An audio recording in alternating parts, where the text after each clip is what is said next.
Welcome to our comprehensive guide on navigating full-time employment and freelance work during your post-completion optional practical training, or OPT. In this video, we will break down the key considerations and tips to balance both roles effectively while staying compliant with regulations.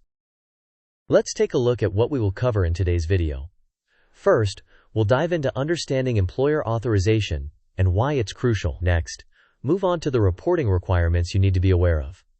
We'll also discuss ad hoc freelance work and the potential consequences of non-reporting. Finally, you'll get some useful advice and suggestions to help you navigate OPT successfully.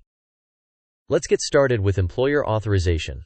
It's essential to acquire written permission from your full-time employer if you plan to engage in any freelance activities. Verbal permission won't suffice in legal terms, so ensure you get a written confirmation from your employer. This document should detail the specifics of your freelance work to avoid any misunderstandings down the line.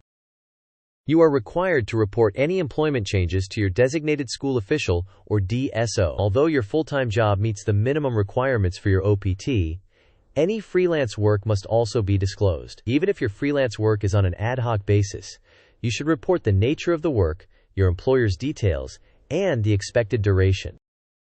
Here's an illustrative flowchart depicting the reporting process on OPT. It starts with obtaining your full-time employer's written authorization, then moving on to reporting to your DSO, including detailing your freelance work specifics, and receiving acknowledgement from the SEVP. Following this process can ensure you remain compliant with regulations.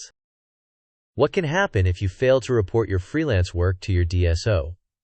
Let's look at the options. 1. Nothing, it's not necessary to report.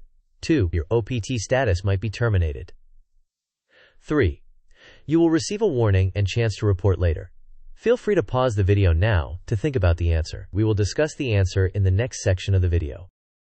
The right answer is that your OPT status might be terminated. Failing to report could lead to your OPT being terminated, which is why it's so important to stay compliant with regulations. Here are some valuable tips to ensure your smooth journey on OPT.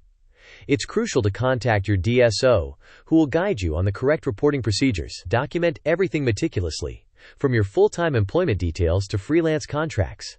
This can be pivotal if any questions or issues arise. If you encounter complex issues, consider seeking professional advice from an immigration attorney. They can provide personalized guidance to ensure you remain compliant with all the necessary regulations.